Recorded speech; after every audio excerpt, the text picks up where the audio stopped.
Hi, my name is Dawn Miller Walker. I own a company called Science Eye down here in Southeast Florida.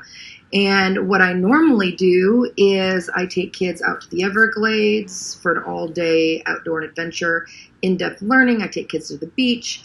I do programs in the classroom, different types of scientists. I have a marine biology background and a fisheries background. I do teacher workshops. I go to conferences. So basically everything I do is hands-on and in person.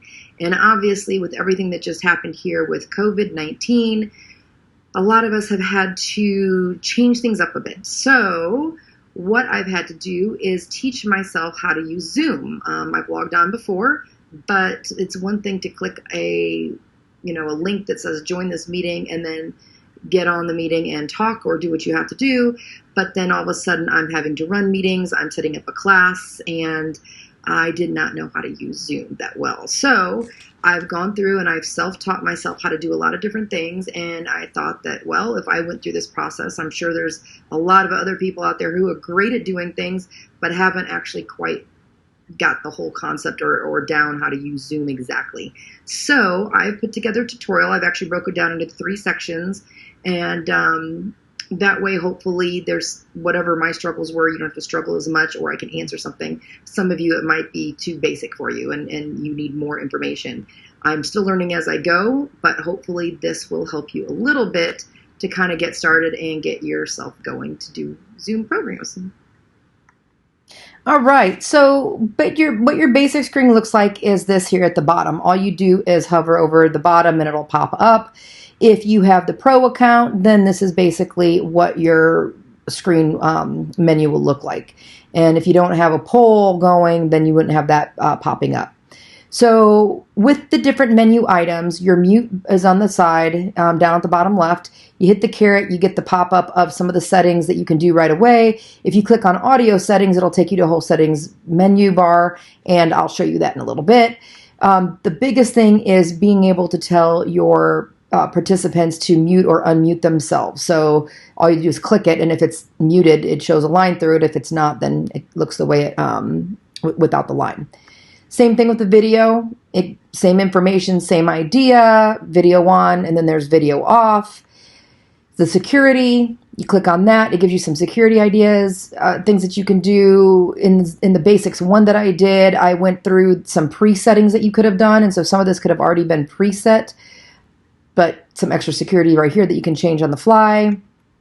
Your participants, you click that, it pops up over on the right-hand side. But then you hover over, and when you hover over, you'll get a, for yourself, you can rename or edit your profile picture. For other people, you get a drop down with more, and you can do some other things with them. And it depends on what you have clicked. Here you can see the chat, stop video, make host, co-host, captioning, rename, put in a waiting room, and move. But then you'll see another menu in a little bit that does have a little bit more other options. Also down here, you can mute everybody at once and then let them unmute themselves if something were happening and you needed to put that on. You can invite people from here in the Zoom Basics 1. I went through that a little bit, but here you can just invite people right away. There are more options. Once you click that, you get those options. If you look here, you can have all these little icons. And when you have these little icons, each person can put them in next to their name. And when they do that, you, the host, can see what other people are saying, like, hey, hold on a minute, yay, go faster, go slower, whatever. So here's an example. You can see next to the different names, the different icons that people put up. And then for the host, down on the bottom right, it even shows you how many people have yes, for example. Here, one person has no and go slow. So it does show you, for the host, what the participants are doing. If you click the chat, this is really useful, just like a text messaging, but a group text messaging. So you get the chat window.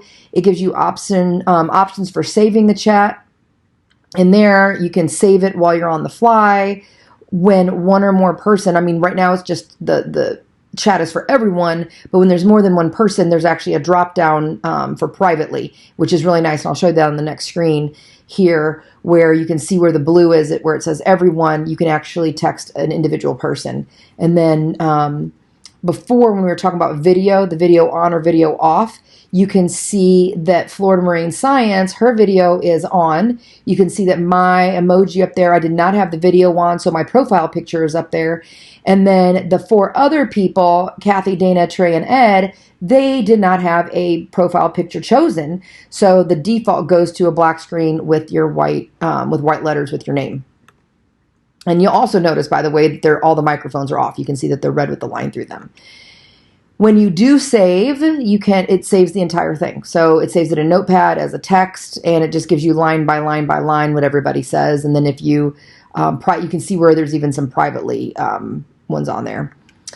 You can have both open at the same time. To close either one of them out or both of them, you just do the little drop-down caret and close it.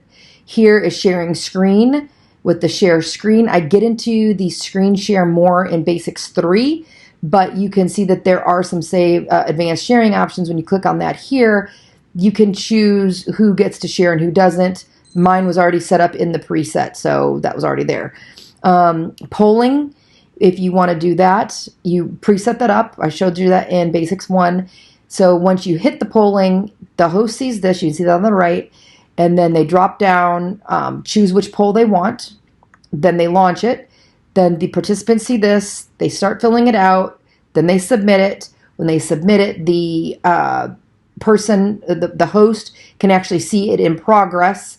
And it actually does a countdown. Then when they feel like everybody is done, they end the poll. Now that they can share the results, once they hit that, then the participants see this. And they get to actually see the results. And then they can close it out. You can close it out. So here's another one where I'm going to choose the second one.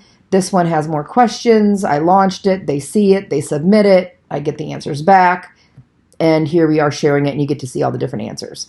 You can record your Zoom meetings. You can set it to where it automatically starts recording as soon as it starts, or you can hit record and get it to start going. You can pause and stop it. If you pause it, it'll say paused, recording pause, and they can continue. If you stop it, you get an automatic pop-up that says it'll be recorded and turn into an MP4 once the meeting is over. When that happens, as soon as you end the meeting, it immediately pops up with this, and then it goes to this. And in the settings, I'll show you where you can change where it saves to. If a participant wants to record what you are doing in your Zoom meeting, they hit record, then they get a message with a triangle that says, caution, you can't do it. You have to ask host. So then what you do is you go into their participant's name, you hit the more, you allow to record. But if you allow to record, you can also forbid them to record. So even though they're started recording, you can actually stop the recording, and then they get the same pop-up messages. And then there's other things, like I was mentioning, that you can actually get from their participant window. Closed captioning, great if you are working with people that are a little bit hard of hearing or deaf, and you can choose people to actually type it or you type it. And then I'll show you how big it is and where it kind of shows up in the settings. You have the reactions. They don't last very long. You click on the reactions and you choose the clapping your hands. They don't actually move. Or the thumbs up, and then it pops up in their window for a brief amount of time. They need more of those, the reactions. There's more if you want to turn it on, if you have the Pro to go live. I haven't done this yet myself, so I haven't played with that. Here are those settings. So those carets in the different places where it allows you to go to the other settings is the general. I'm not going to go through all the settings here, but I just want you to see that. So you have the different general settings, the video settings. I actually changed mine at the bottom to allow 49 participants in the screen view. I didn't do anything with the audio, but you can test stuff. The screen share, again, important. That side-by-side I'm going to talk about in Basics 3 video. You have different chat options. Here, this one is one that everybody loves. I love it, obviously. So you can choose your virtual background. So the menu option is virtual background. You click the plus button, you get a choice of image or video. You can choose whatever's on your computer. If you don't have something, go to the internet, download a photo, download a video, and then it pops up and you can see how many different ones I've chosen. You can see I chose the shark one, and then it was automatically on Mirror My Video. I don't care, that's fine. Now the green screen does make a difference. My computer, my laptop is up to date and it's pretty good powered, so I don't have to have a green screen in order to have a background. So what it looks like is this.